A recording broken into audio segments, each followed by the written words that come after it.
नमस्कार। आज का जो प्रश्न है वो प्रश्न है बीएसएससी इंटर स्तरीय 2024 और एसएससी जीडी वालों के लिए। और ये प्रश्न का जो टाइप है वो है ऑनलाइनर। तो चलिए देखते हैं आज का पहला प्रश्न। तो पहला प्रश्न है, उगते व डूबते समय सूर्य लाल प्रतीत होता है क्योंकि लाल रंग का प्रकीर्णन सबसे कम होता है। प्रश्न संख्या 2 है, आज कार्बन डाइऑक्साइड यानी CO2 के उत्सर्जन में सर्वाधिक योगदान करने वाला देश संयुक्त राज्य अमेरिका है। प्रश्न संख्या 3 है, रेडियो एक्टिविटी की खोज किसने की थी? तो हेनरी बेकरल। प्रश्न संख्या 4 है, दो समतल दर्पण एक दूसरे से 60 डिग्री के कोण पर झुके हैं, इनके बीच रखी एक गेंद के बने प्रतिबिंबों की संख्या कितनी होगी? तो 5 होंगे।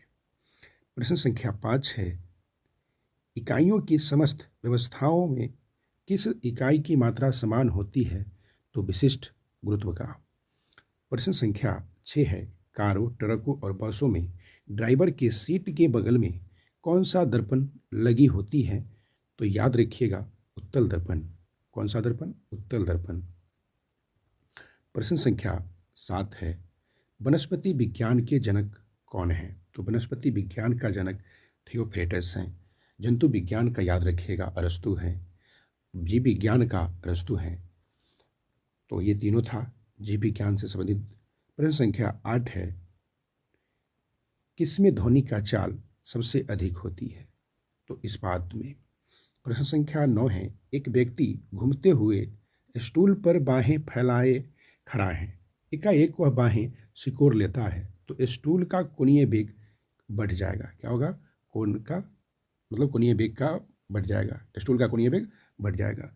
प्रश्न संख्या 10 है, चंद्रमा पर एक बम विस्फोट होता है, इसकी आवाज़ पृथ्वी पर सुनाई नहीं देगी।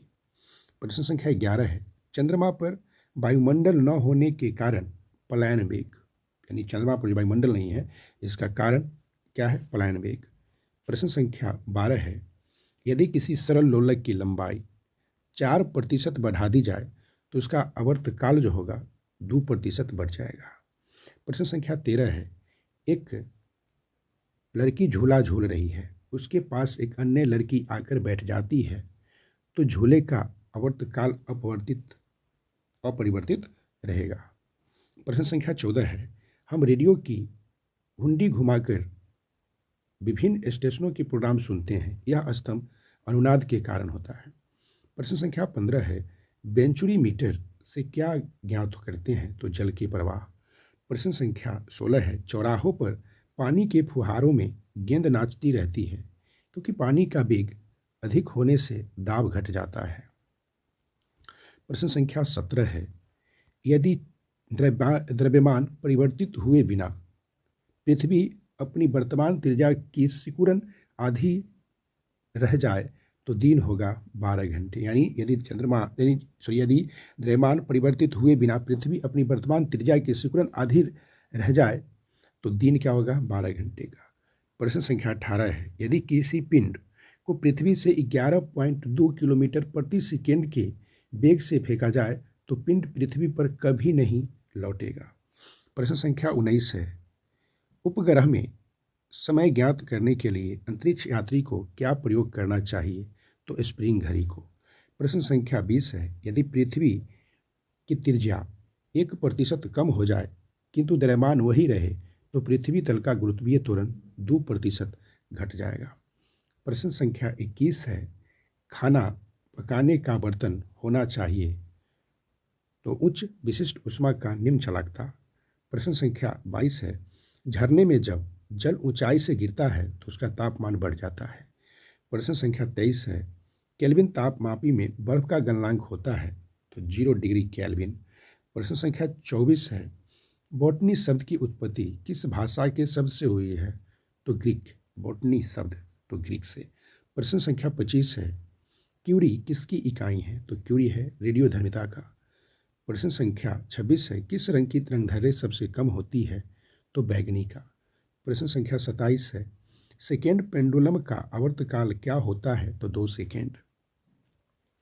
प्रश्न संख्या 28 है, पराध्वनि विमानों की चाल होती है ध्वनि की चाल से अधिक।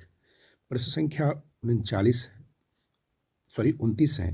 भू स्थिर उपग्रह की पृथ्वी से ऊंचाई होती है 36,000 किलोमीटर। यानी 29वां जो प्रश्न है वह है भू स्थिर उपग्रह की पृथ्वी से ऊंचाई 36,000 किलोमीटर। प्रश्न संख्या 30 है, किस पदार्थ में ऑक्सीजन नहीं है? तो मिट्टी का तेल में। प्रश्न संख्या 31 है, चिकित्सा शास्त्र के विद्यार्थियों को किसकी शपथ दिलाई जाती है? तो हिपोक्रेटस। प्रश्न संख्या 32 है, कार में रेडिएटर का क्या कार्य होता है? तो इंजन का ठंडा रखना। प्रश्न संख्या 33 है, मनुष्य के शरीर के ताप होता है 37 डिग्री सेल्सियस। प्रश्न संख्या 34 है, दूरदृष्टि से वृद्ध व्यक्ति को निकट की वस्तु दिखाई नहीं देगा। यानी जिनको दूर दृष्टि हो गया उनको निकट नहीं दिखाई देगा, और जिनको निकट मतलब दृष्टि दोष है उनको क्या होगा? दूर दिखाई नहीं देगा। प्रश्न संख्या 35 है, यदि किसी लेंस से अक्षरों का आकार छोटा दिखाई देता है तो लेंस होगा अवतल लेंस। प्रश्न संख्या 36 है, विद्युत प्रेस का आविष्कार किसने किया? तो क्रम्पटन ने। प्रश्न संख्या 37 है, प्रेशर कुकर में खाना जल्दी पक जाता है क्योंकि प्रेशर कुकर के अंदर दाब अधिक होता है। प्रश्न संख्या 38 है, हीटर, प्रेस, विद्युत केतली, टोस्टर, ओवन आदि युक्तियों धारा के ऊष्मीय प्रभाव पर कार्य करती है। इन सभी युक्तियों में प्रायः नाइक्रोम जैसे मिश्र धातु के तापन तंतु काम में लाए जाते हैं, जैसे 39 लाए जाते हैं। प्रश्न संख्या 39 है, -40 डिग्री सेंटीग्रेड तथा -40 डिग्री फ़ारेनहाइट समान होते हैं। प्रश्न संख्या 40 है, सफ़ेद फास्फोरस को पानी में रखा जाता है। सफ़ेद फास्फोरस को कहाँ रखा जाता है?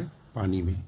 प्रश्न संख्या 41 है, चांदी विद्युत का चालक है, यानी सर्वत्र चालक होता है। प्रश्न संख्या 42 है, वायुमंडल में सबसे अधिक मात्रा में पाए जाने वाला तत्व? तो नाइट्रोजन। प्रश्न संख्या 43 है, कांसा, तांबा तथा टीन का बना होता है, यानी कांसा, तांबा तथा टीन का बना होता है। प्रश्न संख्या 44 है, गन मेटल, तांबा, टीन तथा लेड का बना होता है, यानी गन मेटल तांबा जो होगा वो टीन तथा लेड का बना होगा। प्रश्न संख्या 45 है, स्टेनलेस स्टील में लोहा, क्रोमियम, कार्बन तथा निकेल मिले होते हैं। प्रश्न संख्या 46 है, चिकित्सक कान, नाक, गले आदि के आंतरिक भागों की जांच के लिए किस दर्पण का? तो अवतल दर्पण का प्रयोग करते हैं। प्रश्न संख्या 47 है, सोडियम बाइकार्बोनेट को बेकिंग सोडा कहा जाता है। प्रश्न संख्या 48 है, कोबाल्ट 60 का उपयोग कैंसर रोग में, रेडियो समस्थानिक स्वर्ण 198 का उपयोग रक्त कैंसर के उपचार में किया जाता है।